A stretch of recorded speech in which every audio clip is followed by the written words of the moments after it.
First item is adoption of agenda. Recommend that we adopt agenda as presented. I'll second it. A motion and a second to approve the agenda, adopt the agenda as presented. All in favor say aye. Aye. Opposed say nay. Trust review. Dr. Winters. Thank you, Mr. President, members of the board. As you know, boy, I don't know, several months ago, the board voted to change our, now they're all, Joel looks like a mechanic under the table. Policy manual, and so myself, Ms. Giacovelli, Ms. King, Ms. Spielman, and Ms. Weltzine and I have spent the last several months going through the new policy manual, comparing it to the old policy manual, making changes, answering Jennifer's questions, so on and so forth. And we wrapped that up last month. And so now we are ready to go over the chapters 1 through 3. And Jennifer's gonna take it from here. Well, introduce this young, beautiful woman in front of us. This is the woman, the myth, the legend, Jennifer McLennan, from formerly of Gus Rosenfeld, but now with the Trust. Okay.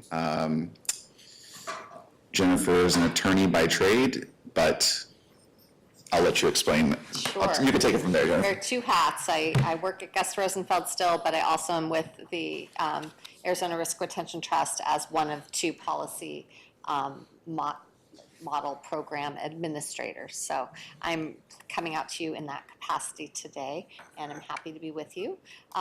We have your administration, Dr. Winters, undersells how hard your administrations work to try to get this ready for your review, but I am best suited to answer any real questions that you have, both about how we're fitting in your unique policies and what the policies mean.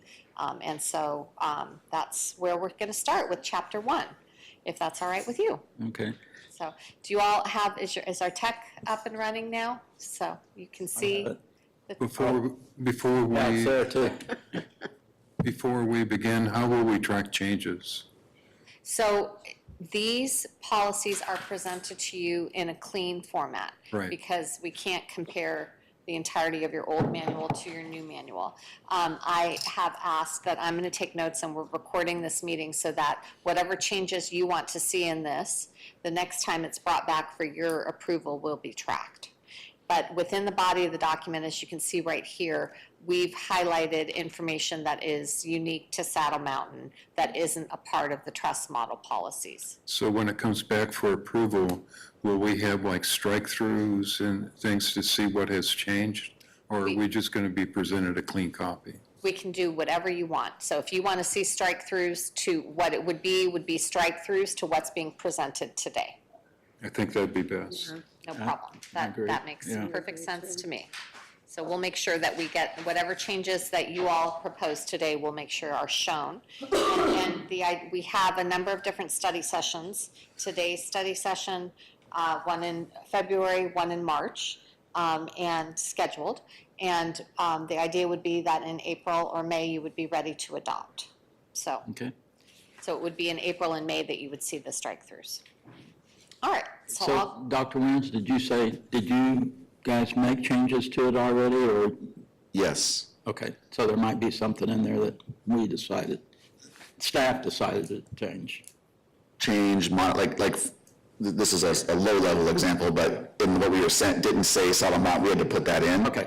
That's So what there's I a thought. lot of that, there's a lot of things. And so what Mr. Braxton was saying about the changes would be, from anything that gets proposed to comments tonight, we can't do a one-to-one comparison between ASBA and the trust, but we can do between tonight and in the future. What their model policy is and what our policy will be correct. the changes. Correct. Tonight, those are shown in the highlights, and what we can do is maintain the highlights and then also show tracked changes for adoption. That's good to me. I mean, your format's fine. So what type of changes did you make, Dr. Winters? I'm Why don't we go? not real safe asking that question off the top of my head. Are they highlighted, or will you Yes. tell us as we go, or? Okay. They're highlighted, and Okay. we'll go through. And we also have prepared a document that I've entitled Unique Policies that shows where, if Saddle Mountain has something that is unique to Saddle Mountain, where we've put it. So we can provide that to you as well.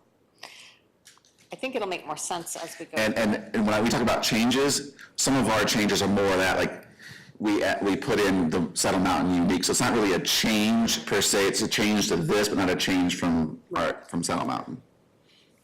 Okay, so how do we want to do this? Just go through and If highlight? Yeah, so what I'll do is just kind of give a little explanation of what you're looking at, and then I'll go through the changes, and you all can stop me at any time. So the first chapter, chapter 1, is about board operations. And they're divided into sections. So section 100, is about the board authority and the responsibilities. And the very first policy is about your legal descriptions, your district boundaries, and as Dr. Winters has noted, we put in Saddle Mountain Unified School District number 90. The next policy, 102, is about board authority and responsibilities. This is a policy that Saddle Mountain isn't trying to modify from the trust model policy. So this goes through what your responsibilities are. It goes through your board members' authority and responsibilities, what the district asks of public officers who run for the board. Has a section in here about the oath of office that you take, about your governmental immunities that are under state law. And then here we come to some highlighted information that is optional. So this is a place where Dr. Winters is looking for your input. This is language that the trust model policies has for board's consideration. It is language that attempts to restrict if you have one board member who's sort of eating up all of the staff's time, the superintendent could state, we would like the entirety of the board to approve this research project or this review of information. This is not an optional language, so we can remove it if you want, but this is sort of the first place where we're looking for input.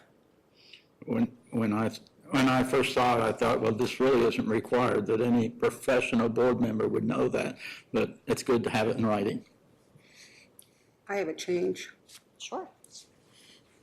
So it says, all requests from board members for information requiring data collection by district shall be made to the superintendent. The superintendent's response to such requests shall be provided to all board members. And then after that, I put, if a board member requests data information regarding data collection, the superintendent will provide a timeline, and this is at our next board meeting. We'll provide a timeline, and the board will vote to determine if the superintendent will provide the data information. Okay, so you have one board member suggested revision to that. Well, did everyone, so you're trying to say if you ask, I don't want to file a written request. I think we should be able to go to the next board meeting. The superintendent tells us how long it'll take to get this information, and the board votes to determine if we want that information or not. for my personal example, was that I went to an AIA thing, there's the question about whether, I'm sorry, I got new hearing aids and it sounds funny. If we take an ESA student, or if we have to, then they're saying they will allow how much it costs for each average student. So like a board's basketball member would be whatever, and I don't know. So I asked him, do we have these numbers? And he came back and said, well, it'll take a while, but it'll get back to me. And I assume when he gets it, then he'll share it with everyone. Well, and in this case, it gives the superintendent the ability to say that it's going to take this much time, and the board can vote and say, is that something we really need? Instead of just one member requesting it, we go through the board and vote on whether the board thinks it's important, and do we feel that the time it's going to take the superintendent is worth the man-hours that it's going to take to provide this information. I would like to think that would be between the superintendent and the requesting member to, if he says, well, that's going to take an awful lot of time, then you could say, well, bring it to the agenda. Well, I think if we do it this way, then it's, I mean, my reasoning is, I think it'll go quicker this way by putting it on the next board agenda. He provides the information, and as a board, instead of one board member, we vote on whether that's, Okay. okay. How do you feel? I'll also say that, as Jennifer kind of mentioned, it's kind of protection almost, because this does not apply to anybody, I would say, currently on our governing board. However, in the future, Jennifer works, seen a lot of different governing boards. I know a lot of governing board members. For example, I had a governing board member who wanted me to prepare a marching band and a float for the APS electrical light parade. Not something that was within the purview of our school district. That was going to take hours and resources that we just don't have. So, or if the request is, I don't know, we don't currently, that doesn't currently happen, but it could. We get a member who just wants our team all day long just to prepare reports for them. Well, then we can't operate the district because we're preparing reports for the governing board member all day long. So there's the potential for that. I really don't think that applies to anybody in the room right now, but it very well could in the future. No, I think it's good in there. I think she's asking that before you provide like the information about AIA, that you come to the board and you say it's going to take, whatever, 3 hours to produce that number. And then the board decides, is that worth your time or staff time to spend 3 hours to produce? Right, and that's what this is saying. I think she's wanting to skip the written request. Right? I can hear The written request. You had asked about, or saying that you didn't want to fill out a written request. No, So that's because why you felt that what you were saying was because you were trying to ultimately skip that part. Well, and then you have a whole board who's hearing this and decides, because it should be a board decision, it shouldn't be Okay. one individual. Well, no, continue reading then. If it's more than 2 hours staff time, he can deny it. In that event, the requesting board member may file a written request to ask that the superintendent decision be reconsidered at the next regular school board meeting. So even in my example, if it takes 3 hours, he could say, no, Right. Ms. King is covered up, which she's always covered up. In the sub basement somewhere. Anyway, but I don't know, how much time that'd take, but if he said no, then I could come to the board and say, Well, I still think he might have to research and say if it's going to take more than 2 hours, or he just says no because he knows it's going to take more than 2 hours. But I just think this saves time, and I don't like the idea that without us even talking about it or voting on it, we just said no at 2 hours. This could be something that's really important that the board agrees on, that even if it takes 3 hours, we need to do this, but it's a board decision. So not him just saying no at the beginning. I was thinking the other way would be the problem. He'd try to do something that would be a way, that the board would have to protect him from chasing. Isn't that what this says, Ms. Morissette? It says that you're going to say no if it's 2 hours, and that you have to file a written request to have this brought before the board. So instead of having a written request, we just put it on the agenda, and then you give us the timeline, and we decide if it's important for the board to receive. It says it's authorized, and I've certainly had requests that take more than 2 hours, and I didn't say no. I said, hey, this is going to take a while, and I get it when it's done. So, But it's in policy.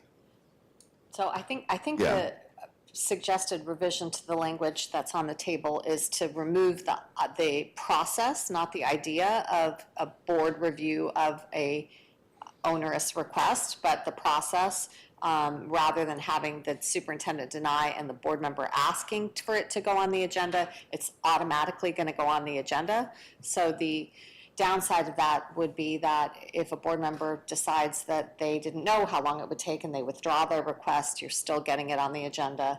That would be one downside. The other downside would be that every matter would become a board decision rather than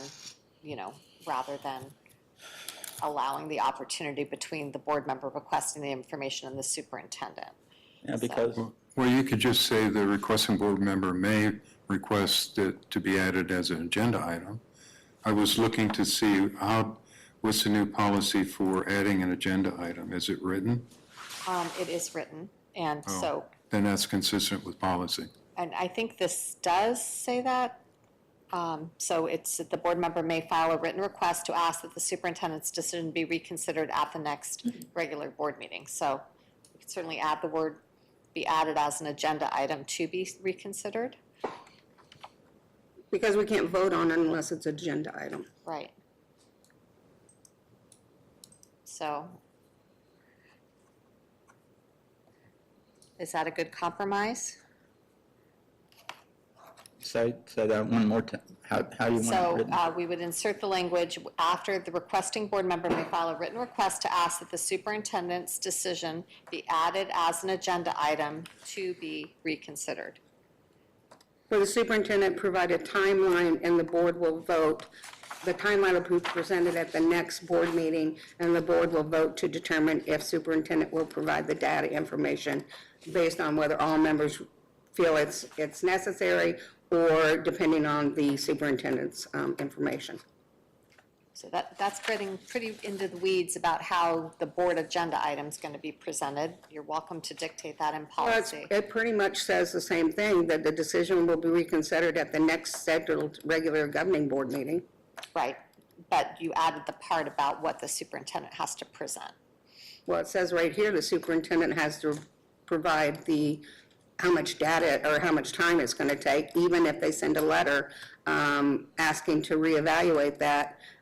He can't say no but he also said that sometimes he does it anyway. So it's just a guideline for us to follow. Sure, I'm just trying to outline what you're asking for, No, Ms. Marcy. I agree. I agree with, I'm sorry, Jennifer. Jennifer. You don't want to get on policy, you don't want to get too far in the weeds. And I mean, I expect if it was a big item, the superintendent come back and say, it's going to take 40 man-hours and I can't get it done before March 30th. But again, the item we're asking for is presented from one board member, Right. okay? But So, when he brings, you're saying when he brings it to the board, he has to say all that stuff. And I'm saying is it's already implied that he's going to do that. well, it says it has to be brought to the next regular governing board Okay. meeting. So mine would be, I've asked the superintendent to get IA data expenses, or sports expenses per student per team. And he didn't tell me, how long it's going to take or how much time. But he could say, that's unreasonable, and I'd say, well, let's ask the board if they think it's reasonable. Well, if you read this, it says, decision to be reconsidered at the next scheduled regular governing board meeting for the board discussion and possible board approval. Well, you can't approve it unless you vote on it. How do you think that our superintendent is expected to provide supplemental information when he gives a presentation? All he's telling us is how long it's going to take him. But why, do we need that in the board, in the policy? We're not going to vote on it to decide if that's something we want, because it doesn't say vote on it. It doesn't say put it on the agenda. It says discussion and approval. She did say she could add that, Right, I'll add, the agenda part, to add it to the agenda when it says the and scheduled, regular governing board meeting for the board discussion, but then, and possibly, or added to the board agenda. That's what she had next said, meeting. for her revision. Okay. That's what I thought I heard. I mean, this is just my suggestion. You guys can say, no, we don't want to do it. Well, I mean, we can't vote on it, but consensus from the rest of the board. Do we want to, I'm saying, we don't want to get down in the weeds and say what he has to present. He just presents it to the board for approval. Well, he's still, and I'm not asking him to present. All I'm asking him to do is give us information, because the same as here, requesting board member may file a written request, which that would take care of that, to ask the superintendent's decision be reconsidered at the next regular schedule governing board. So he's going to have to tell us how much time it's going to take and whether, I don't know. Okay. What's the rest of the board think? Can you just reread where you were saying, like, where you're gonna add it to the agenda, so that I think it would clarify it a little bit more? yep. So it's in this paragraph that I'm hovering on here, right here, that ask that the superintendent's decision be added as an agenda item to be reconsidered. So it would be after decision. So she'll have it added, where it says it's added to the board agenda. And I concur. Dan, you have any opinion? I'm good. Pardon? I concur. with what Jennifer's saying. Okay. Can you say that again? Sure. So so the sentence will read, in the event the requesting, in that event, the requesting board member may file a written request to ask that the superintendent's decision be added as an agenda item to be reconsidered at the next scheduled regular governing board meeting for board discussion and possible board approval. But you're still asking us to request it in writing. Correct, Or just, we could just tell the president of the board we want to put it on the agenda. But the new policy, in the policy, there is, we can look at that part of the agenda when we get to that, and we can modify either that part of the agenda or this part. But my recollection is that the part of the policy manual that discusses having a board member add something to the agenda requires the board member to put it in writing. We've not done that now. Let's move on and we'll look at that and we can Like if I discuss go to that. you and say, I'd like to put this on the agenda, I don't present it to you in writing. In an email or text? so we need to modify the new policy then to not require it in writing, and then come back and modify this. I can't think of a request that hasn't been in an email, which is in writing. Maybe there has been, but my recollection is every request I've received has been via email.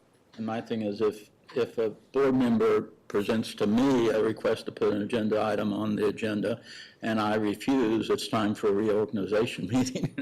It's like, I mean, I serve at the pleasure of the board, and I'll put anything on the agenda. It probably won't, it might not pass, but I'm not going to judge that. I'll make a mental note to review that when we get to Okay. that part. It's Thank you. coming up.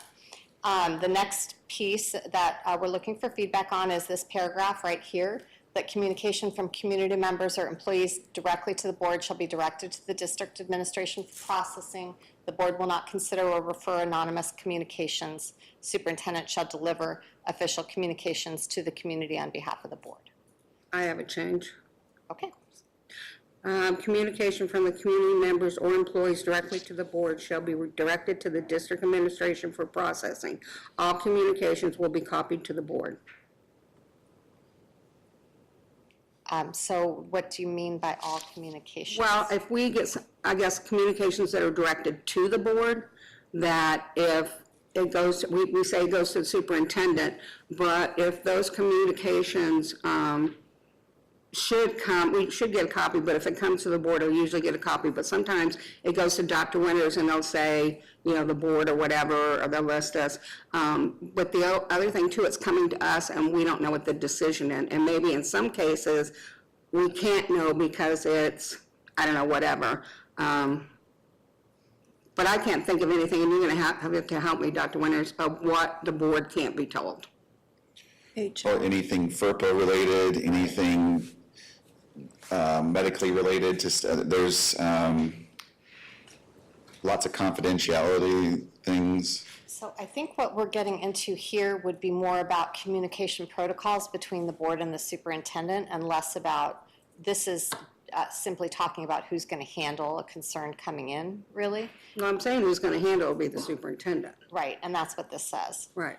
But if we put the language in that said all communication shall be referred to you certainly would have the right to know that if, say, one community member sends one email to Mr. Blackson and he asks Dr. Winters to assist it, you would be able to know that Dr. Winters is assisting with that issue, but the end result you might not have the right to have information about because of student confidentiality or medical issues or what all. So I think that what you're talking about, Ms. Marcette, and please correct me if I'm wrong, is that you want to make sure that the entirety of the board is kept in the know, not just one board member. And I think that goes more to the policies in Chapter 2 that we'll review. And since it's directed to the board, I mean, we could simply get an email saying, you know, it's confidentiality, we can't provide you, but there are other cases where we could get provided, how the district responded to it, just so we know. I Right. mean, the board should be aware of those things. Right, and I think that goes more to board protocol in Chapter 2. So Okay. let's put a pin in that, your suggested change, and we can get back to it if we need Where to. is, And I would think the level, I mean, it could be something minor that somebody says to me, and I'd just say, hey, I think this, and, but, you know, I refer to Dr. Winters, he comes back, it's a non-issue, it doesn't go anywhere, but it was still a board to superintendent communication. so where it says district administration, are we sending it to Alicia? Because usually we communicate with the superintendent, so I know I send it to him, but then that leaves it open because we're supposed to send it to him. We can say superintendent there instead of district administration if you want. Yes. Then I can direct it accordingly from there. Yeah. I mean, at this size, you prefer that, right? Yeah. I mean, you would prefer that if I have a financial question, I send it to you rather than send it to, directly to Ms. King. Yeah. So, yeah, Okay. we'd want to change that to superintendent. No problem. And in any place that the word superintendent is used in this policy manual, it also means that superintendent's designee. So superintendent can certainly designate someone else on staff to address an issue, unless it says specifically that it has to be one person or the other, and I'll show you an example of that later. The next policy is 1103, Governing Board Organization. So the first part of that is your organizational meeting, which you probably Yeah. just had. Let me ask how you want to do this, because I have some comments on section 1 that are not highlighted, Okay, tell me. 100, I should say. Okay. So at the bottom of page 3, or page 4, I'm sorry, there's, let me get there. Change 1, 2, 3, 4.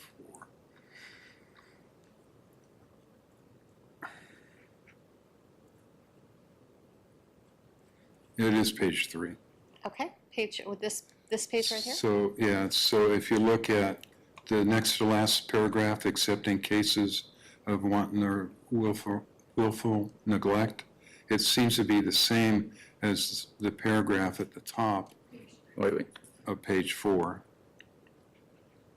Okay, The paragraph above additional. So it seems like you should be able to just put administration of breathing disorder medications in the above paragraph. Right there.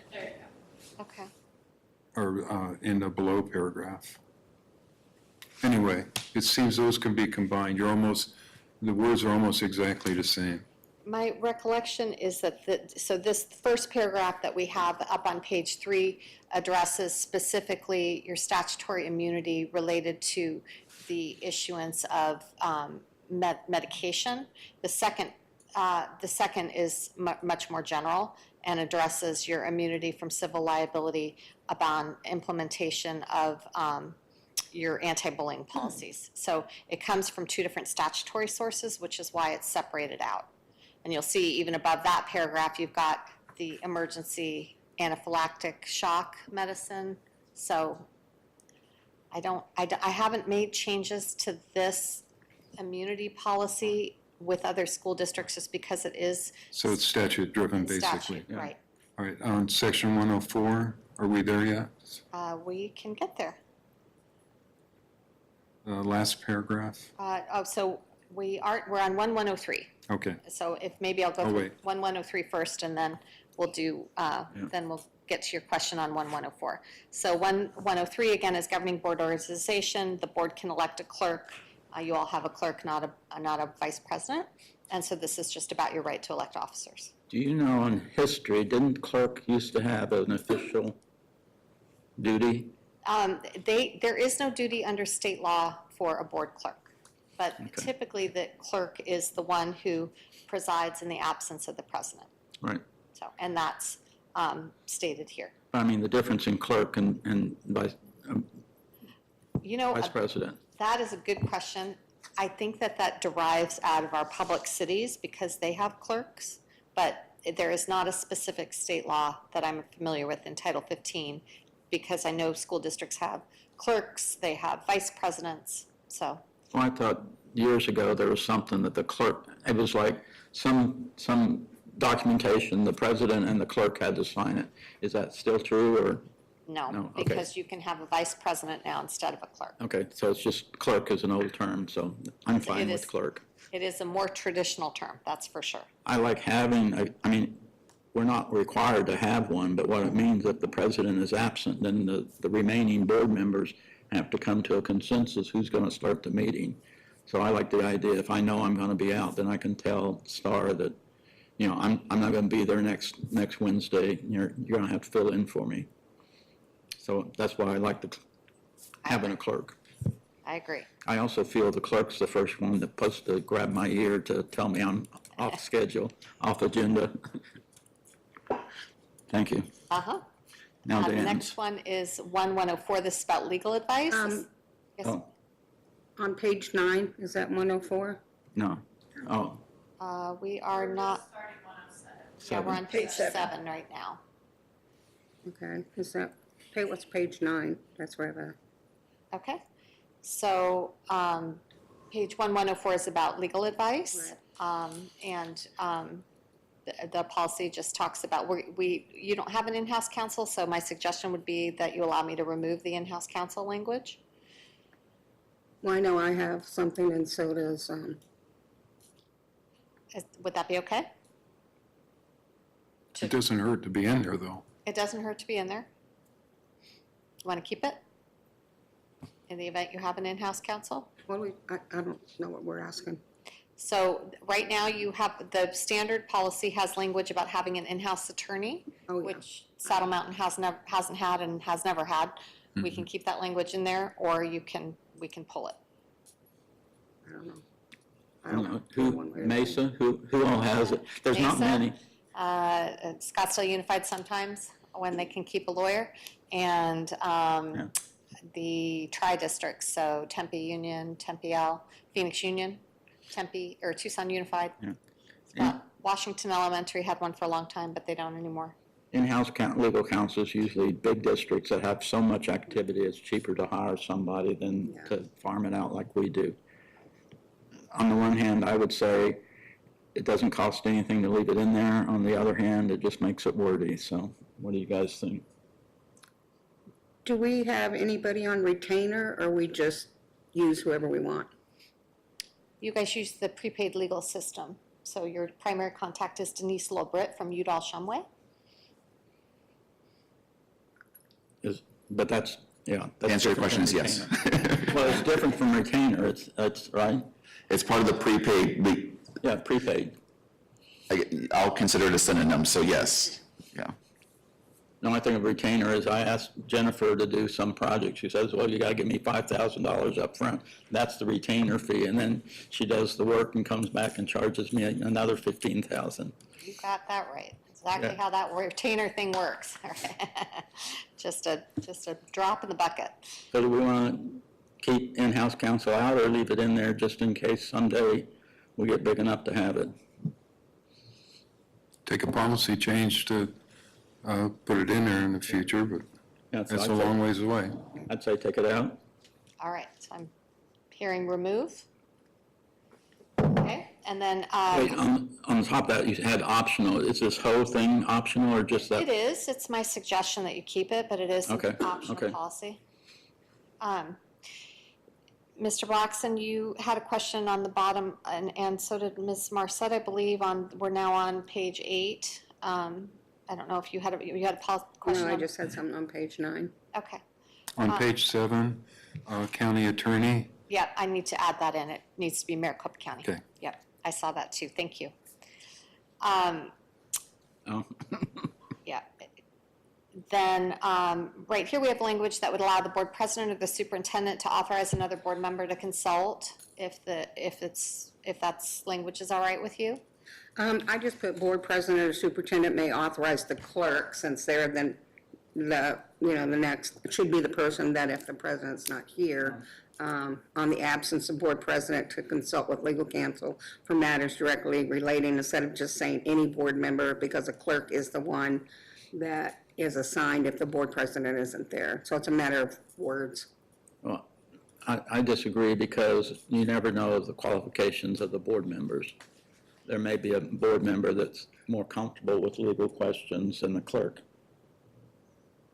I mean, I don't typically vote for a clerk because of their legal Right. qualifications or legal understanding.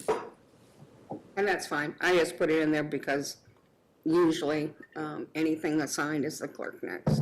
Right, and this really isn't about the formal signatures, this would be about getting advice. So my comment on this was that other board members should be aware of it. Oh. So we're saying leave it in? Yeah, you're saying leave it in? Yeah, I'm saying leave it in, Yeah, I but, do too. but the president shouldn't appoint someone to start dealing with the attorney on legal matters, and the other board members don't know that that person is doing that. Oh, Right. Through policy, we know the president does that, but when the president designates somebody else, the other board members don't know that. I don't, And Mr. President, I don't necessarily, this is saying that it's designated somebody else. If Mrs. Amaral has a legal question about her responsibilities as a governing board member, we could authorize, Mr. Roeto, I could authorize her to do that, but she's not acting on behalf of Mr. Roeto. She's asking about her own personal responsibilities. but, so let's say that we have a civil case against us, and you and the president have been dealing with the attorney about that, but then the president decides to allow another board member to get involved, and now there might be direction that other board member starts giving the attorney. Well, the legal rules of ethics are going to prevent that from happening because the attorney's going to need to get direction from the entirety of the board. So I do think that this is allowing other board members to communicate directly with counsel. So I think Dr. Winter's example is a good one. If one of you had a question, for instance, about your own, whether you had a conflict of interest, your daughter's going to be working at a summer camp, that your daughter's a dependent, do you have to declare that? What do you do about it? Rather than having all questions funnel through Mr. Barretto, that person could talk directly to your counsel to get direction on how to address. But this would not change the responsibilities to get direction from the entirety of the board for any matters of significance regarding litigation or contract negotiation. and Well, I understand what you're saying, but I think that there is an obligation to keep the board informed of who's dealing with an attorney. And I agree. I'm happy to put language in there. I think that also goes more to the thing you're talking about with regard that Ms. Marcette brought up earlier, which is making sure you have good protocols for board superintendent communication. So, Well, this is board president, board communications. it can be, right.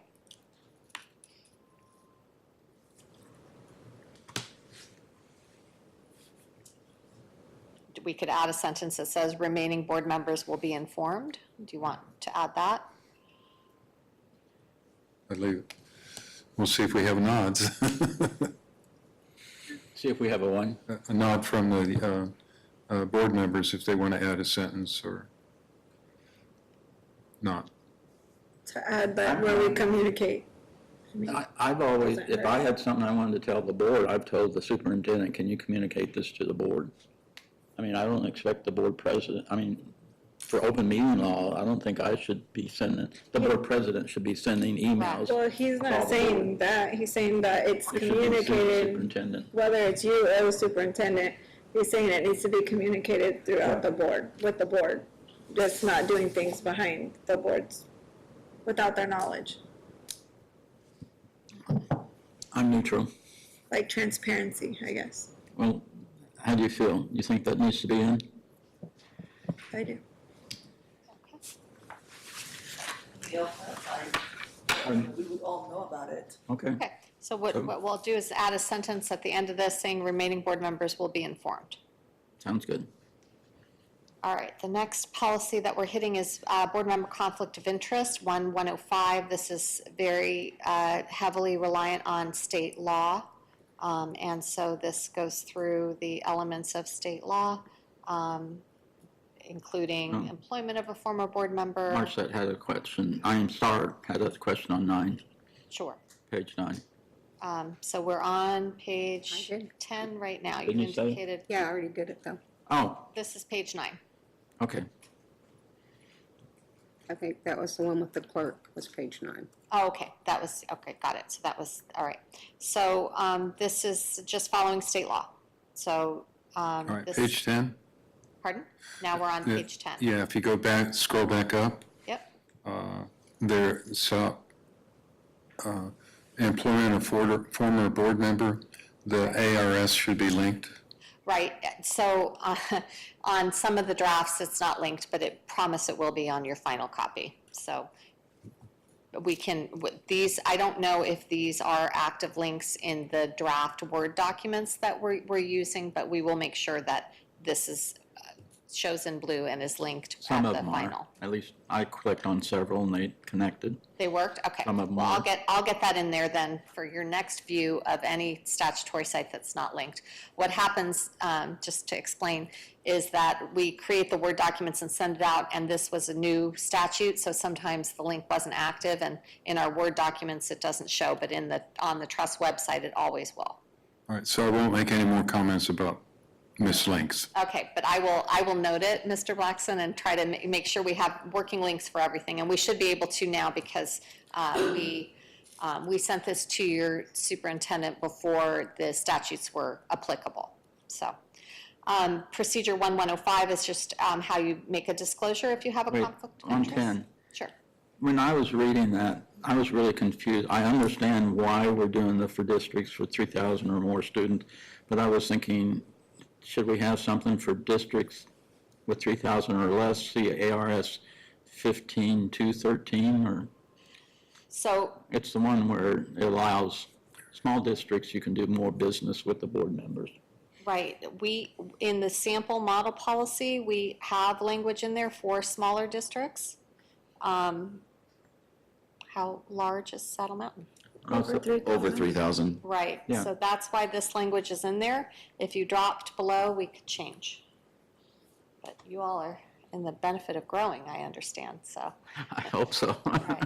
Okay, no, I mean, that could be it, is we just never expect to be less than 3,000, so we leave it like it is. Right, That's fine. so there, in the sample policy, we tailored this to the size of your school district. If we could stop on that page and scroll down a little bit again.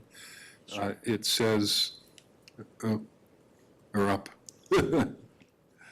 up to employment of former board member. Okay, sorry.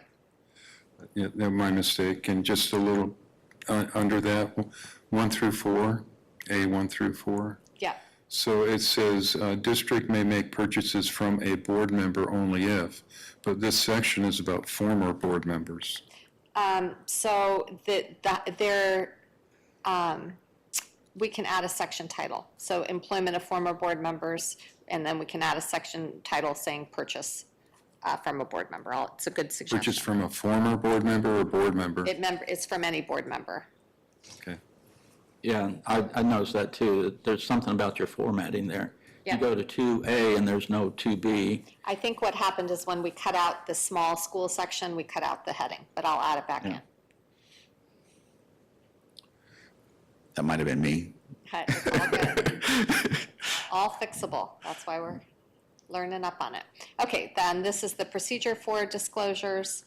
The next section, now we're moving in away from the board authority, and we're moving into the equal opportunity and non-discrimination policies.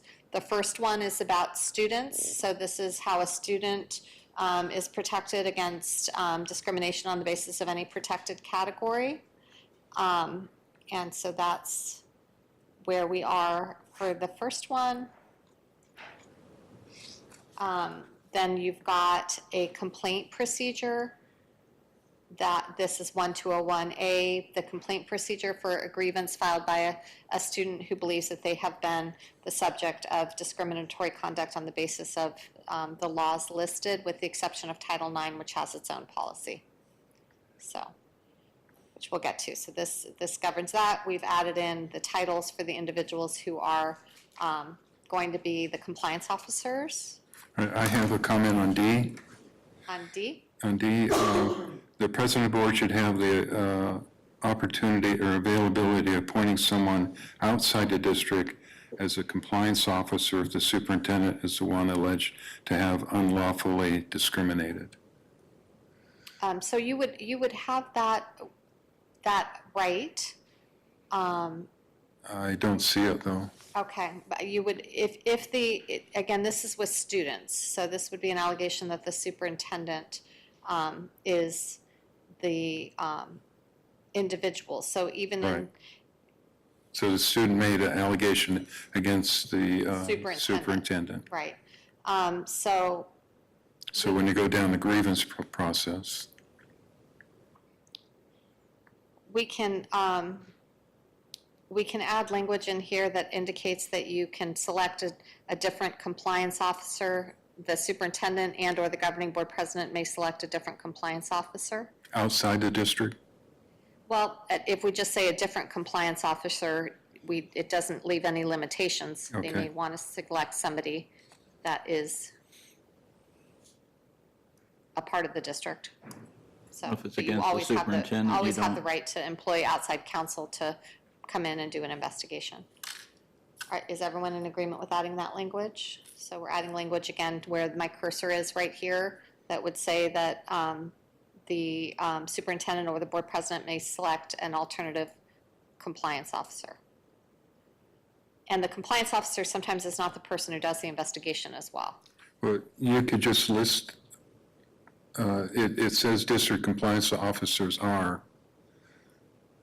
So you're, Right, all right, so under that, yeah, okay, I got it. Thanks. of course. Okay, and then it says this here, that the superintendent, right here, we're talking about that the superintendent will designate an alternative investigator if the compliance officer has a conflict. And here's the language that you're looking for, so I think we're fine, actually. So if you look at this paragraph that I've got pulled up on the screen, we've already taken care of it.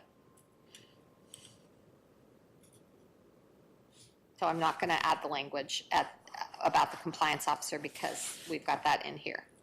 Is that all right? Okay.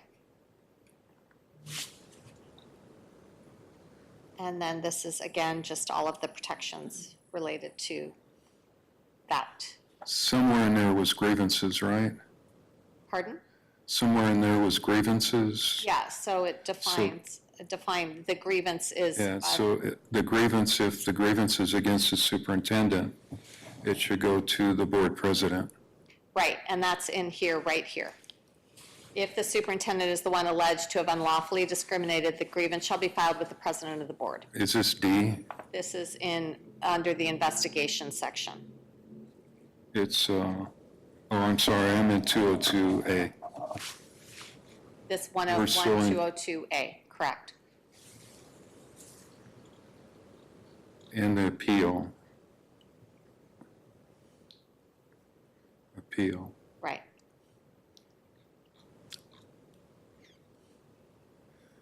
See, the appeal goes only to the superintendent.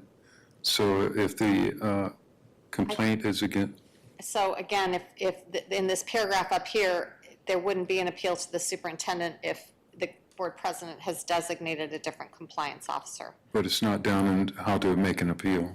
Okay, we can repeat the language in the appeal section.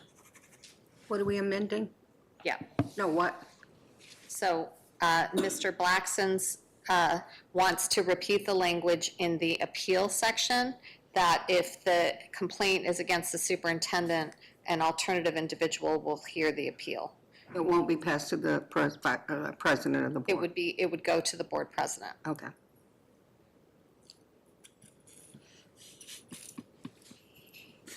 Hopefully we didn't hire that person. You never know. Okay.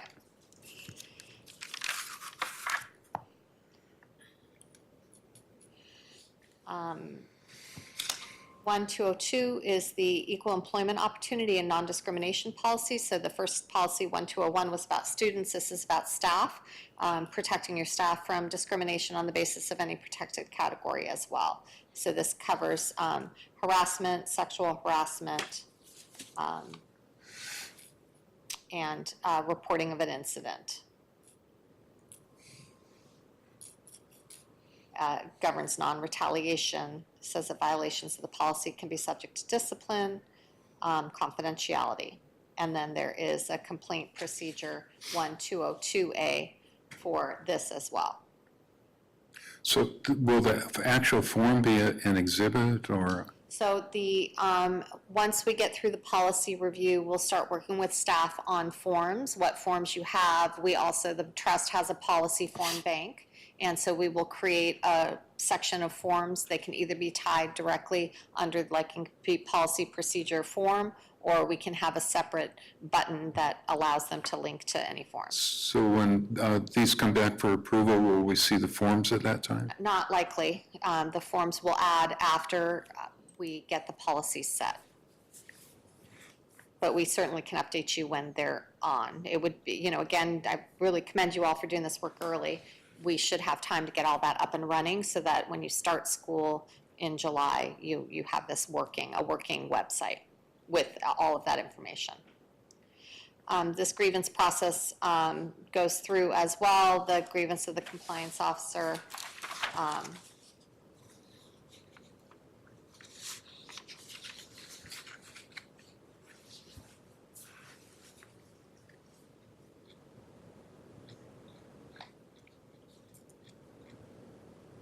Any questions on that?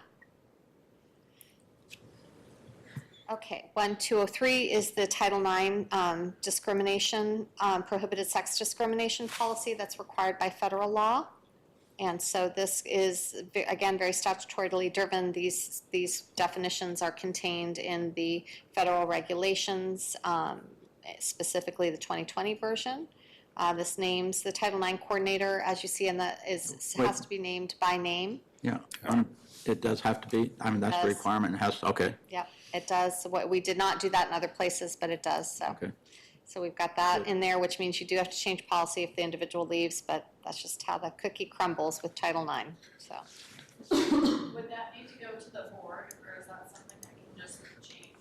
It should go to the board, it's a policy change, yeah. I But mean, there'll that probably be, would be an example when we get to policy adoptions that you might want to just do in one board meeting rather than two reads, but we'll talk about that. And then 1203 is the grievance procedure for Title IX. Again, this is very statutorily driven. Could you go back to B? D, right here. B as in Bravo? Oh, sorry. Supportive measures? Yeah, I think just a format, there should be a return after measures. Yep, there should. And I'll just make this comment now about font. Yep, this one's 11, not 12. I got And that. that happens often throughout the document. Okay, we'll make that, we'll get that fixed up too, so.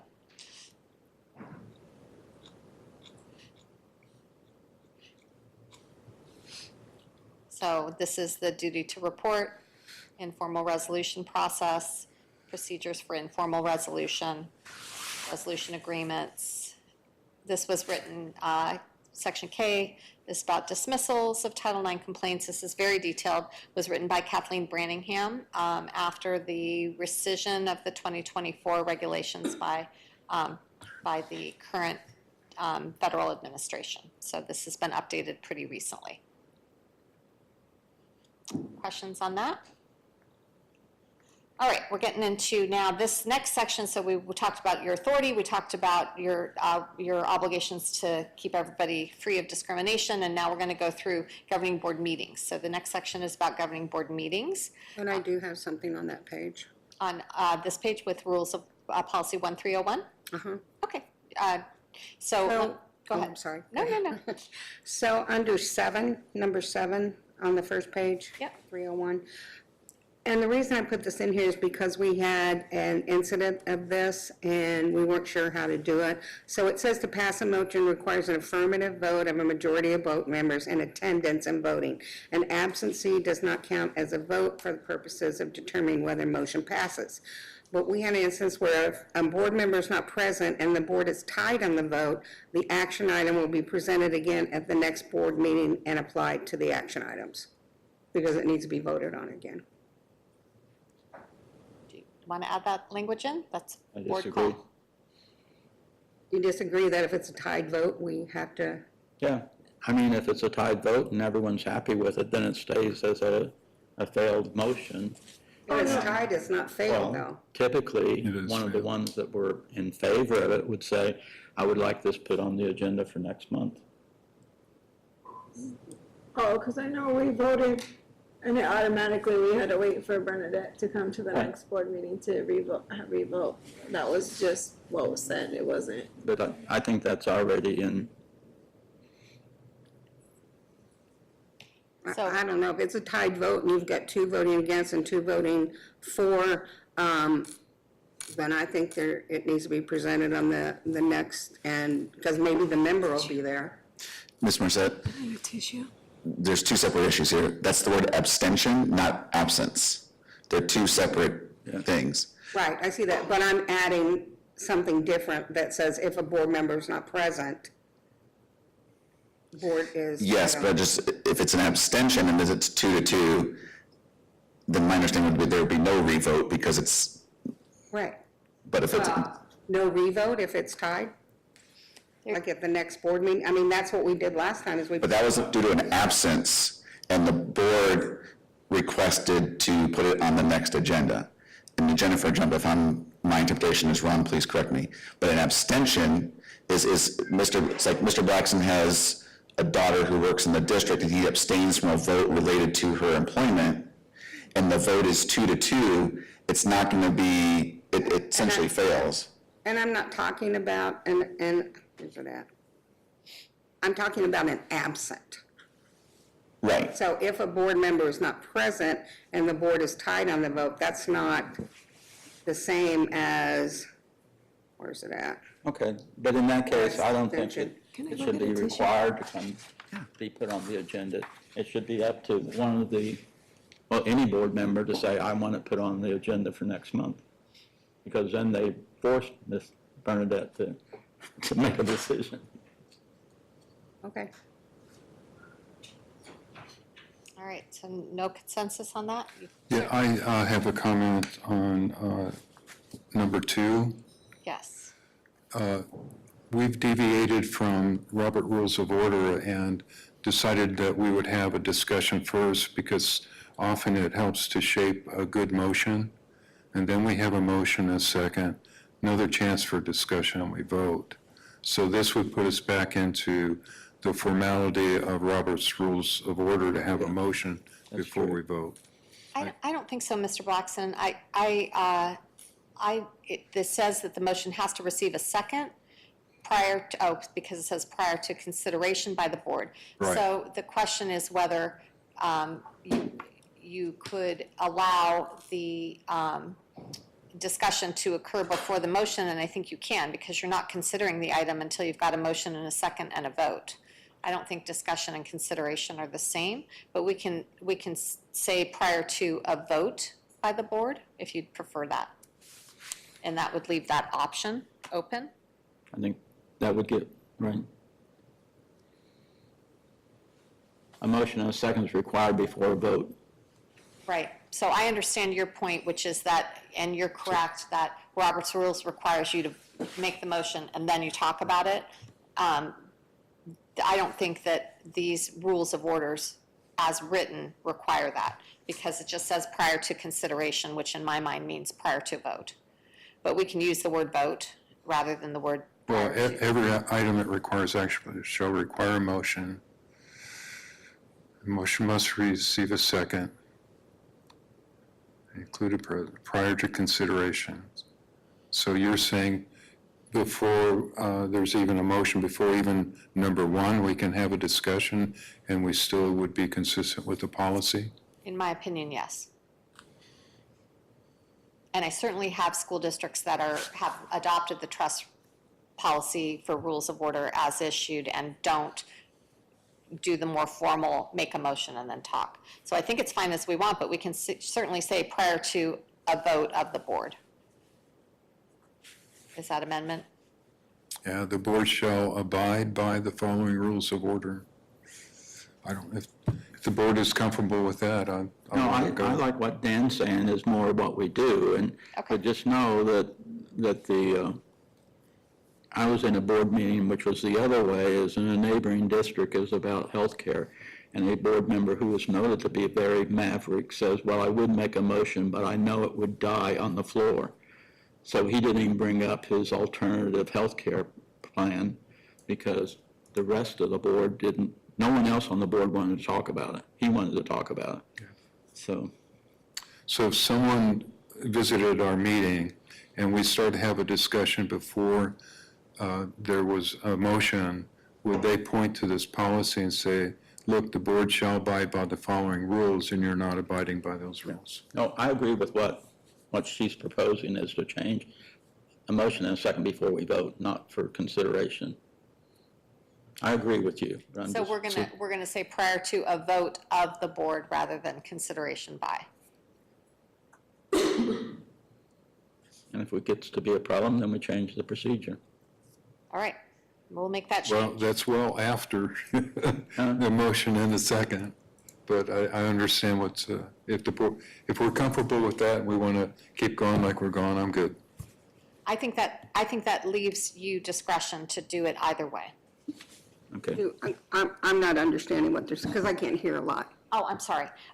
So his concern is that the current policy proposal doesn't change your operation of your typical course and scope of your board meetings, where you all have discussion and then a motion is made.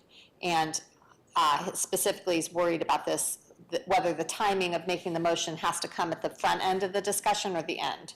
And so I'm going to add some clarifying language to make it clear that the motion has to receive a second prior to a vote of the board. But wouldn't you have to make the motion and get a second before you can even discuss it? No, you don't. We don't do that. No, you don't. No? We decided not to do that, yeah. Yeah, So there's typically, no discussion on the motion at all? No, there's discussion. before the We discuss and have a motion and a second, then there's another discussion opportunity, which we often do, and then we vote. I Okay. try to do. Okay. If someone hits me. Are we? Okay. Moving on to 1302, this is the policy that complies with Arizona's open meeting law. So again, this is statutorily required, statutorily created. The definitions come from the state law. We do have on here a portion that would address public participation in board meetings. I'm assuming you have a public comment section, so this would address your public comment, which isn't required, but which is typical. And then goes through what meeting minutes, what's required, and that's your open meeting law policy. So I had a comment in there because I had a concern for the new board members. The second paragraph, what is the Arizona open meeting law material prepared by the Attorney General? So is there, can there be a link to that or some way to find that? I think you can Google it. Yeah, Well, But yeah, a link would probably, but if you're a new board member, yeah. I don't, No, I think that's a good idea, is to put a link in here. okay. I don't know what you're doing. What are you doing? So right here where it says newly elected or appointed board members shall at least one day before taking office review the Arizona open meeting law material prepared by the Attorney General. That's in state law and we'll link to it.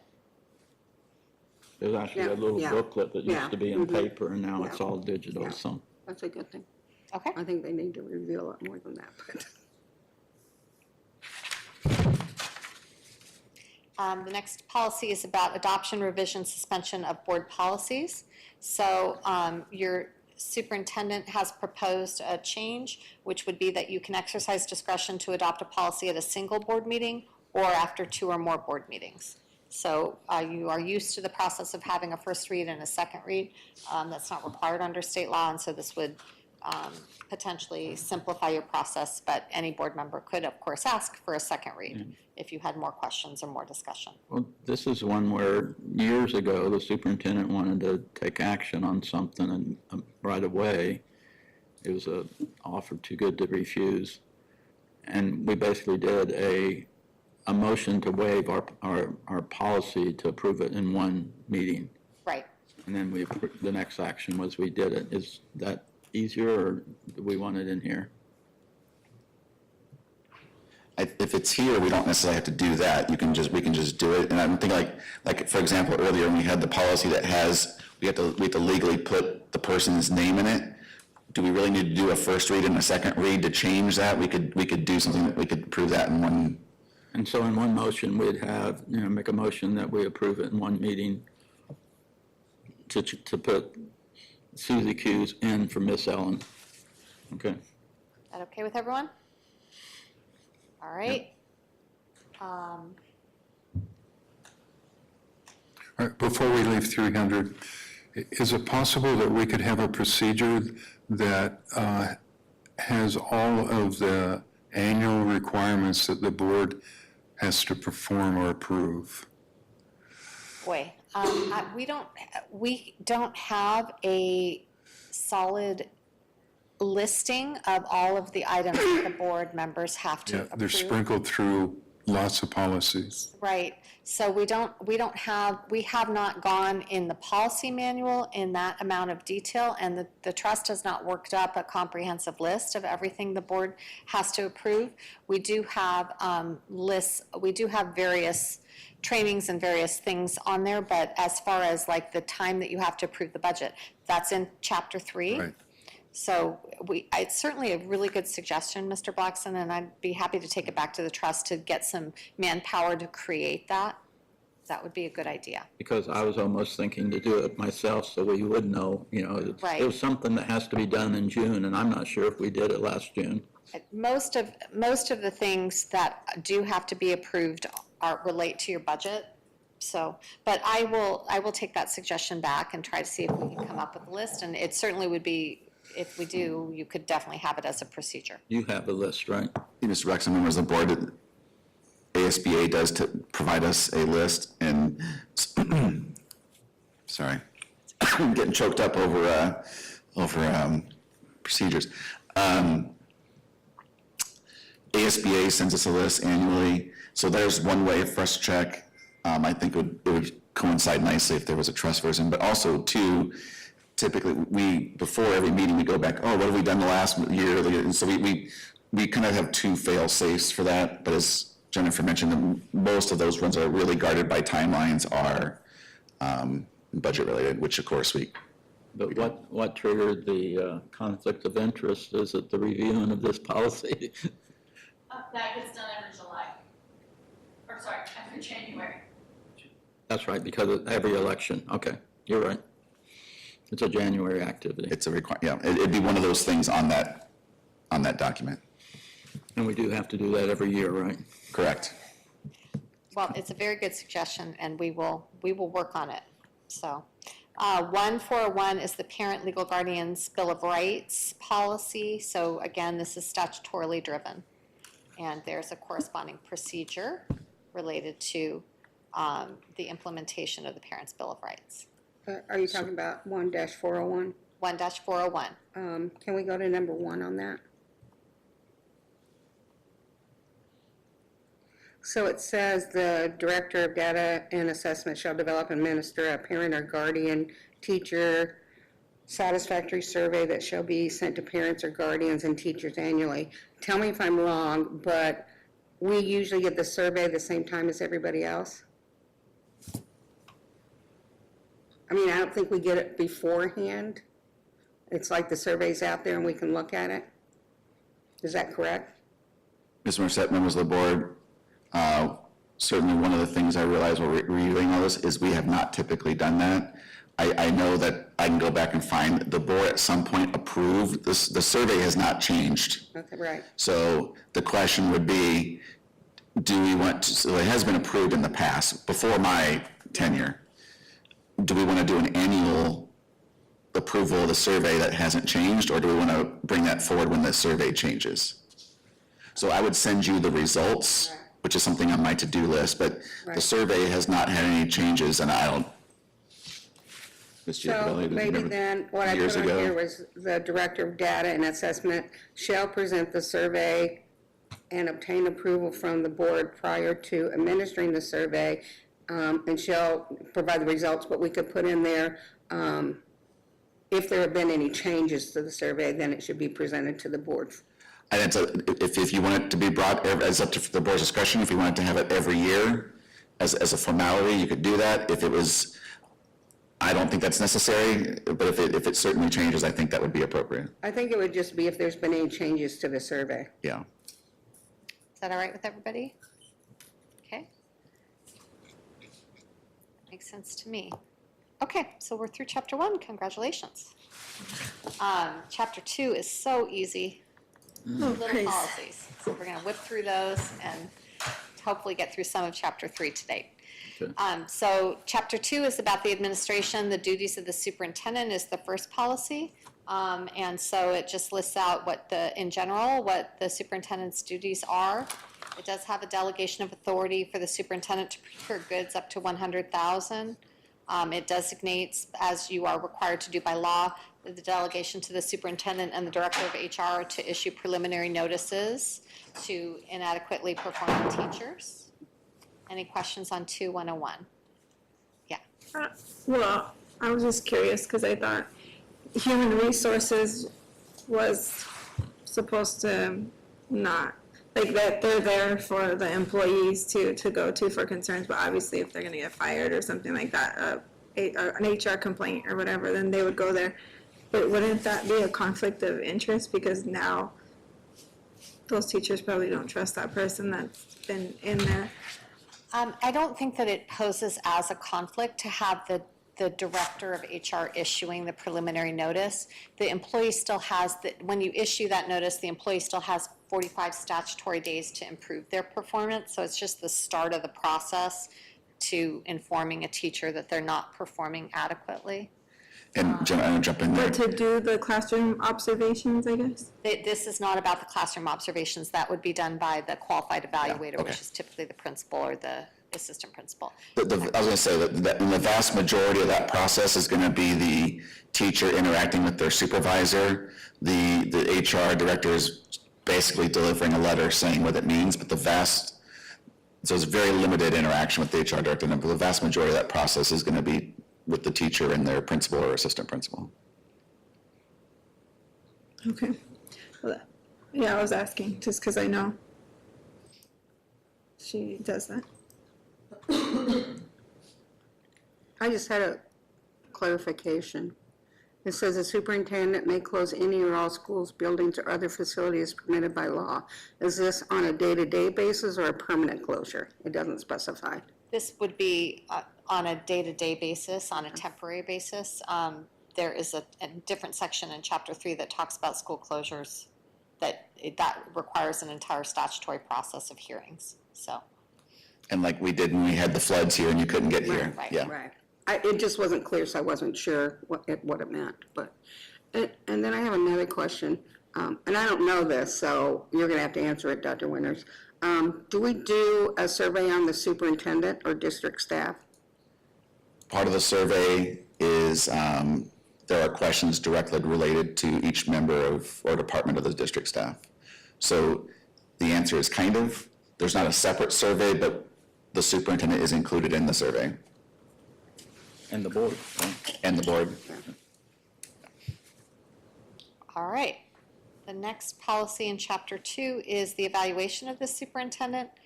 So very simple, it just says that you're going to adopt standards or goals for the superintendent for the performance-based pay. On an annual basis, you're going to evaluate his performance, and the evaluation would generally occur in executive session unless the superintendent demands. Some people have changed that to requests. I don't care which word we use, but that it occur in a public meeting, so.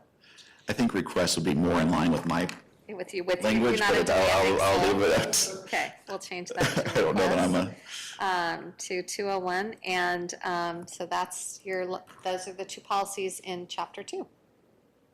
Questions about that? Do your evaluation in December. correct. This is, so the goals, so we have goals that are established in May, but the evaluation, and it's related to performance pay, but the evaluation itself takes place in December. Is that process in violation of this, or? This leaves it open. The only dates are that you are setting goals between May and September. And that we do, yeah. I just want to clarify. Yep. Right, so this leaves it open. All right, So I have a question. yes. One of the things last time we did, like looked at the goals and everything pertaining to the superintendent getting a raise or whatever. And one of the things we asked is that the superintendent and the secretary leave so we could have an open discussion as the board and then bring them back in. That's up to the governing board. Okay. So the governing board gets to dictate who's involved. I would tell you that the superintendent, if you're talking about his employment, is entitled to listen to your executive session or look at the minutes under the There open weren't meeting law. minutes, because I was asked. Okay, so, Well, you took But we minutes. took minutes. yeah, the board, They weren't documented in our file. It Oh. just stated that we left the room. Well, really, that's all that happened because our discussion couldn't be in the minutes anyway. I mean, normally discussions aren't in the minutes. Yeah, executive session minutes are created, Oh. but they're not public. They're only open if someone specifically comes to. No, I think she's saying the minutes typically say something about this was discussed. It So doesn't say Paul said, you would need to have a summary of the discussion that occurs if you are not having the governing board secretary or Dr. Winters in the room. Somebody would need to be responsible for creating executive session minutes that are compliant with that policy that we just reviewed. Okay. still have those. So, but it is the board's discretion, but they are entitled to, the employee is entitled to review the minutes and/or listen to the tape. I'm sorry, that was my fault. I assumed that she had given the summary to Alicia. I but still didn't. have it, so. Okay, so maybe we can amend those amendments, those minutes, All righty. if you want to. And again, I'm giving you a legal opinion here, and you're welcome to talk to Denise Lilbrit about that part as well, but I suspect she'd say the same thing. Okay. I actually thought, yeah, because it was a unique situation. I've never seen or experienced that before, so I wasn't even sure. We were like, can we do that? So it worked. We made it work. All right, so Ms. King has left, I believe, but we're going to go through, we have about 20 more minutes. Do you want to? Technically, we have 40, but yeah, as quick as we 20. can. Yeah, Okay. I'd like 20, 25. Okay, so you just tell me when you're done. This is Okay. the finance, so this is the part where you can take a snooze, right? 310, so chapter 3 is all about this fiscal management. There are some, Back up, what'd you say? This is the time what? you can take a snooze. Yeah. Oh, no, that's my, Mr. Rivetta likes finance. All right, Mr. Rudd. she knows. So the addition of the word material, that the board shall hold a public hearing to correct any material budget errors was added by your chief financial officer in the budget adoption piece. So we have the first part of this chapter is about budget adoption. This is about the preparation, goes through some of those timelines that Mr. Blackson was talking about earlier, how you access and publish the budget and amend it. The next policy we've asked not to include, you may consider it later. This is about a fund balance policy. So your administration is not Let's- recommending. Let's talk about that. I think it's important that the district, I'm sorry, what page, 5? Yep. I'm way down. The part about there's blanks there for, I think that we should set a minimum and maximum carry forward, goals. It doesn't say So, where are we, 5? okay, Yeah, on the bottom of Right page here. 6. Yeah, that whole section. yep. I think it's, Mr. Roto, can I give our Yeah. reasoning? So we're kind of living this, right? We set a board goal. Please, I don't remember, I think it was last board meeting, the strategic plan goal, was it 3% or 4%? 4%. However, like we're living right now with current year enrollment or current year funding, we may be put in a position where we're saying, okay, you have to have a 4% carry forward. Well, we lose 100 students, and now we have to cut $4 million from our budget, plus another 4%. We're really jeopardizing the operations of the district. So we would prefer the flexibility to not, we will certainly strive our best for that every year, but we're experiencing it right now where it's just gonna be impossible without making changes, without letting go a bunch of people in the middle of the school year. No, you use their word, which I really like that word, strive to maintain a balance between 4 and 10%, or, between 1%. It's kind of like, my goal is to not leave the house with dirty dishes in the sink. It doesn't mean I always do it, but I strive to do that. So I think, I know right now we're in a bind, but we were able to, we rolled over, 8-9% before Desert Sunset. We were able to do it, and my thing is, once we get it, and, as long as our revenue and outgoing is the same, we should be able to maintain it. But things happen.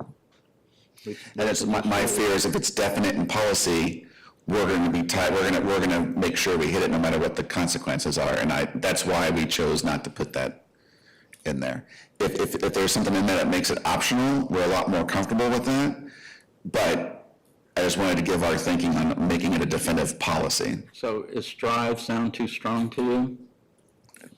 What's the legal interpretation of strive? So, this is language that I worked on with a number of different business officials to try to give the flexibility that Dr. Winters is looking for, as well as satisfy the Auditor General, who started asking. It's currently not required that you have a fund balance policy, but the Auditor General's office last year started asking in their October, remind me what that October document is called, where The AFR. AFR, So thank they you. started asking for it in the AFR, they've now placed it into the actual budget paperwork as well, so it's always right there showing Right. what fund balance is. Right, so. I'm hearing what's the Mr. Loretto wants the policy. The idea, at one time, it was mandated we could not carry more than 4%. And so the business manager was jumping through all kinds of hoops to basically hide money, like prepaying insurance and stuff. Well, then they opened it up, and I think it should be the board's decision to set those numbers to tell the administration, this is where we'd like to be. Without that, I fear that sometimes the administration says, we have the money, let's spend it. When prudently, we should be saving a quote emergency fund. Because if something major comes up at the end of the year, Auditor General comes back and says, oh, you did your budget wrong, we're gonna have to wipe out $2 million. You won't be able to pay the teachers on June 30th because you don't have budget. So that's why I'd like to keep this in. I agree. And my recommendation is if we keep it in, to make it to where it allows for flexibility in a case like we have this year. Because if we don't have that flexibility, you're telling me I need to lay off 40 or 50 people. Right. And that would be a devastating blow to the, I don't want to get locked into something unintentionally. Oh, to me, strive, is that something that we expect administration to work toward, but we understand that things happen that we can't make it. I think strive is a good number. But are you saying $0 is okay too?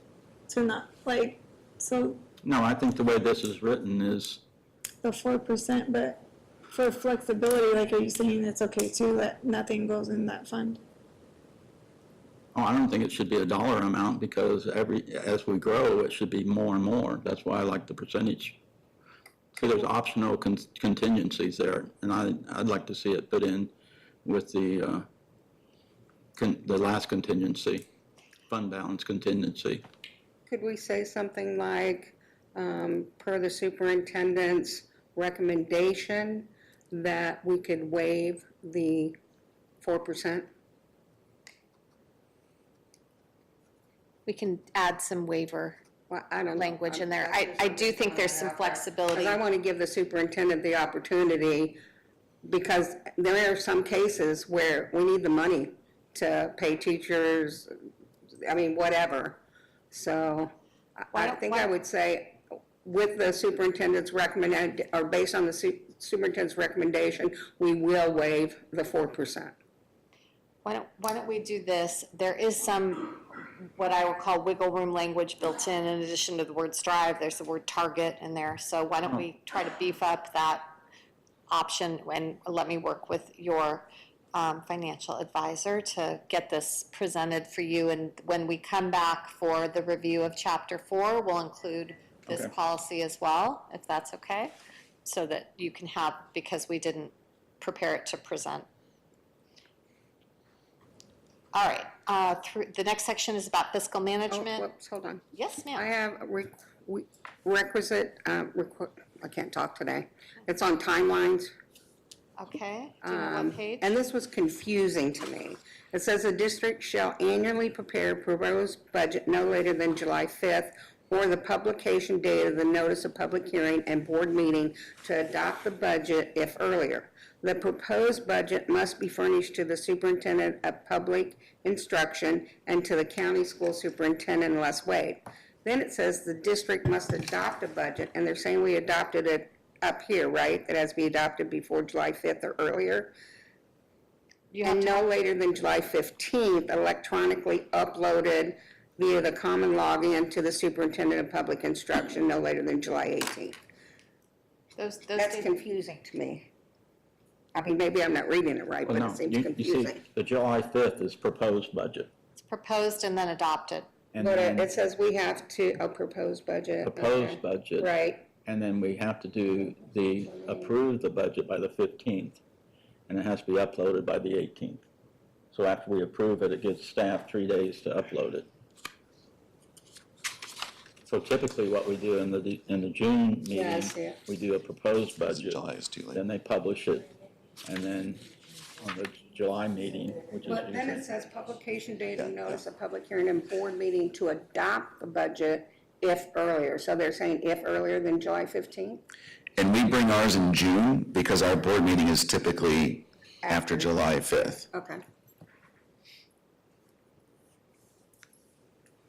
All right, and I can't imagine with our legislature not passing a budget, why any district would try to do a budget sooner than those deadlines. okay. So, can we go back to 101? 3101, Uh, budget adoption? Well, it's section, .01, Oh, the fund balance? as a point, the formatting seems odd. This right here? Yeah. Yeah, Just a we'll- comment on the formatting. Yeah, It's- we'll fix that when we bring it back to you. Okay. Okay, we're going to move on to the fiscal management, 3102 revenue. This is the policy that discusses your creation of bank accounts in accordance with the USFRs, a procedure about the accounting of revenue and investments, procedure regarding bank accounts, deposits, and this was, again, the highlighted areas where your staff has asked for changes and who can sign. Next, So, and B, yes, sir? in A, it talks about checks, warrants, and drafts and money orders. Does that need to be in B also?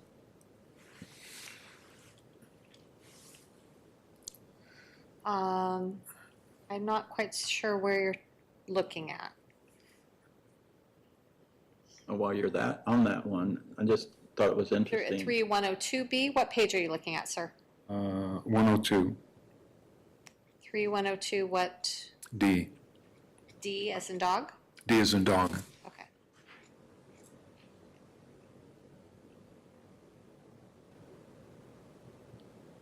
Okay.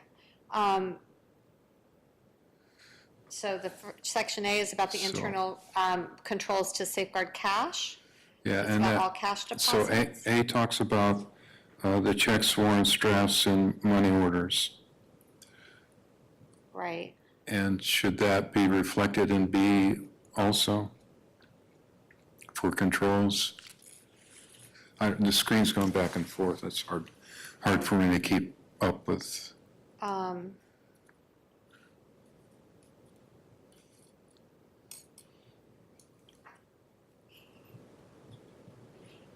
No, because the term cash we're defining the term cash to include all those things. So anytime the word cash is used below, it's going to include it. So I don't think we need to do that.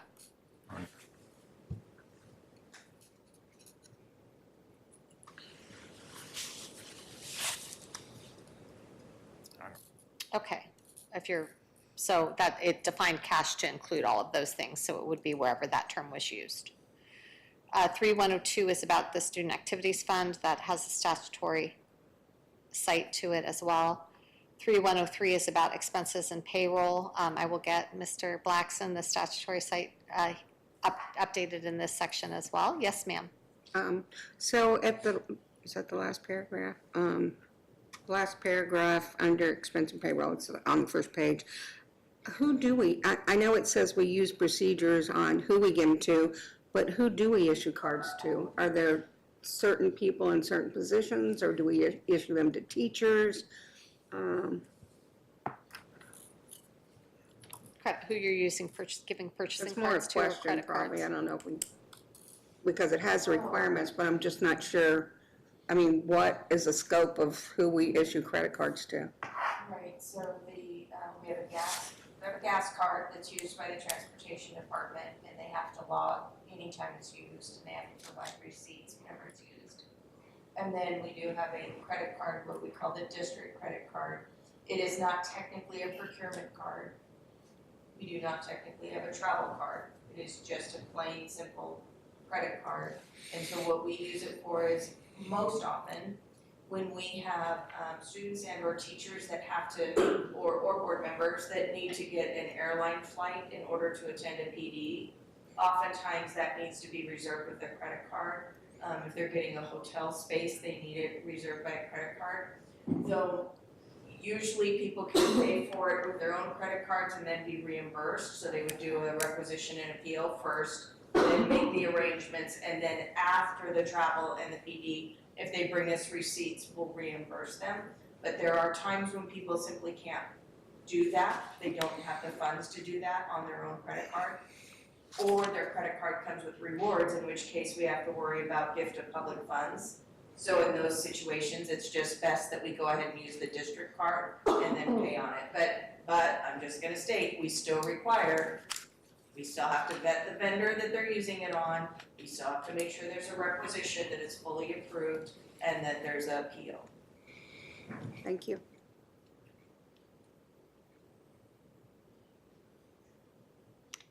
The next policy is about payroll elections and deductions, 3103A. Next procedure is about reimbursements from payroll. Your financial department has asked that they submit a request for reimbursement at the allowable daily rate and itemized receipts, whichever is lower, as defined by the Arizona Department of Administration. So. Okay, if you could scroll back a little bit, there's a sentence there, the district shall implement adequate internal controls in compliance with above referenced standards. All employee and governing board member travel shall be approved in advance. So this is what we were talking about before, so we're actually signing up now for some trainings. May not involve travel, although it could if we put in for it. So is there another policy that's going to address this? Or is this the policy? This is the policy. It states in the, Nowhere else it talks about board training or travel. Nope. You can add one if you want, but this is the policy that talks about board training and board travel. What's your concern? What, Well, let's say that I went to the ASBA annual conference greater than 50 miles. So that involves travel for me. So now, how do I go to the board now prior to that training to get approval for the travel? the way I read it is that you submit the form to the district office and they reimburse you for your travel. Not to the board, to the district. Jennifer, can I ask? The district approves my travel? Well, I mean, they, Shall be approved in advance, approved by district office or approved by the governing board. Whatever you all want. in the expenses and payroll, the very first paragraph is talking about the fact that we have to follow the uniform system of financial records for the state of Arizona, and then the Arizona Department of Administration for the travel policy, and the state of Arizona accounting manual. And so I guess I view this as the approval is, we have to make sure we have the funding, so it has to go through the same procurement process as everything, as any expense. So Any ultimately, and all expenses have to go through the same so procurement ultimately it's process. approved by you.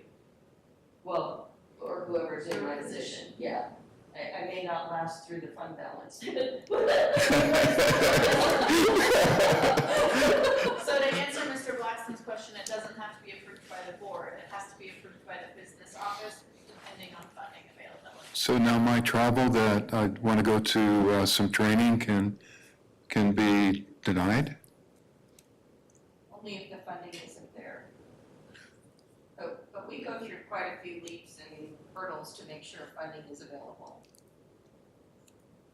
Because it's required by law that the board has certain trainings every year, right? So I use, not now, not yet.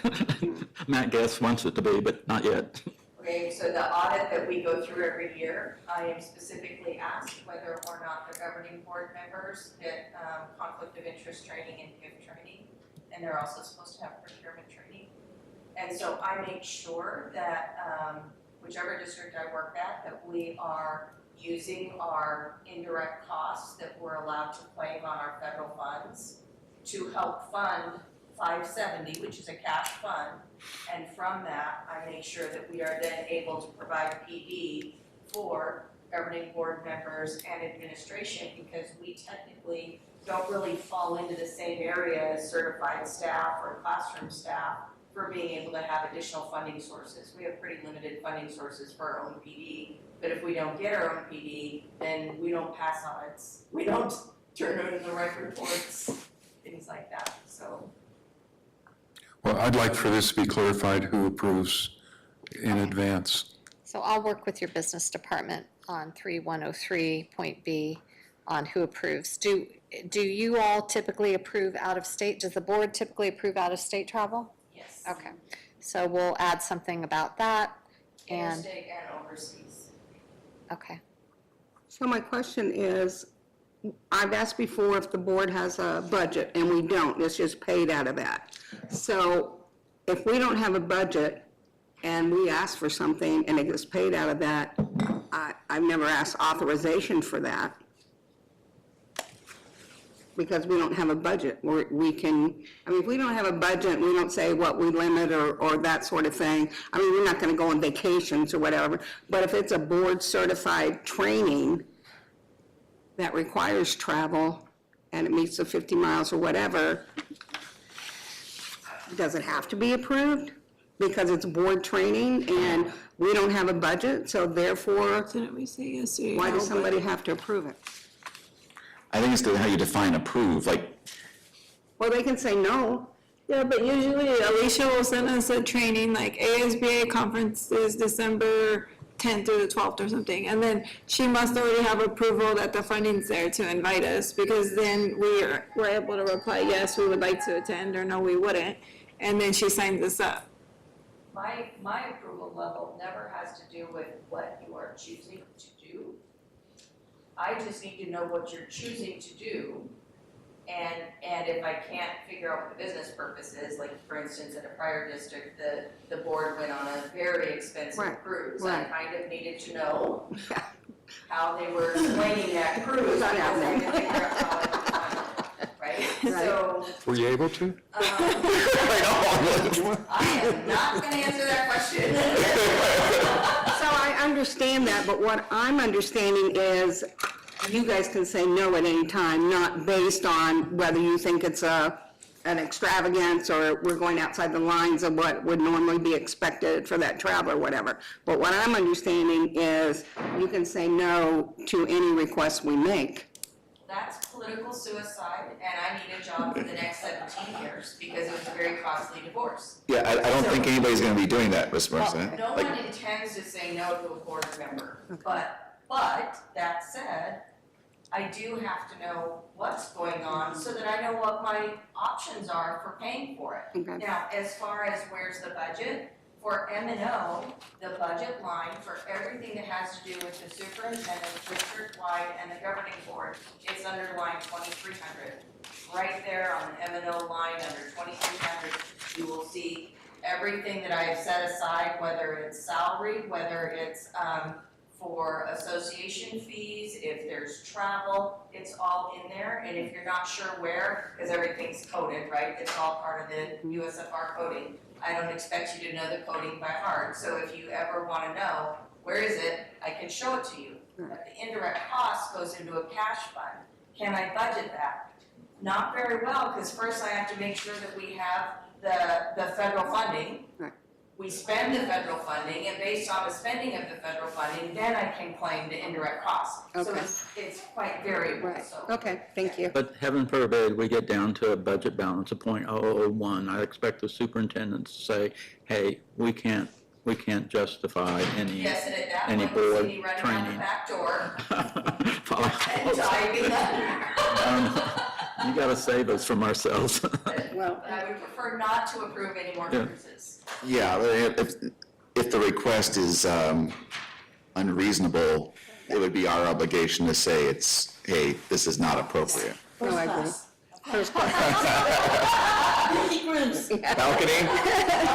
And Dance lessons? even for board members, we don't necessarily take your address and go the 50 miles. We generally pay for your lodging, but we can't pay for staff lodging if it's less than 50 miles, just FYI. So, Mr. Ruedo, I think we're at a good stopping Okay. point with the Yes, I payroll agree. discussion. Okay. And so what we'll plan to do with Dr. Winter's approval is we'll bring back the fund balance policy, the rest of Chapter 3 and Chapter 4 at our next study session. We might need to add If I some could take us time. back though, you went through 401 real quick and there's a couple typos, format errors. It won't take us a second, I think. What policy, sir? 401 point A, 4? We're not on Chapter, 401 point A, Chapter 1. oh, okay.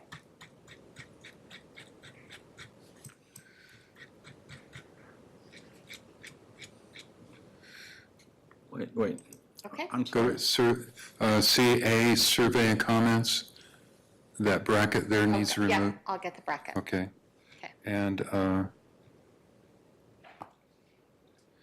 the parent or legal guardian plan, Yep. should that be B? We can create a section B. Yeah.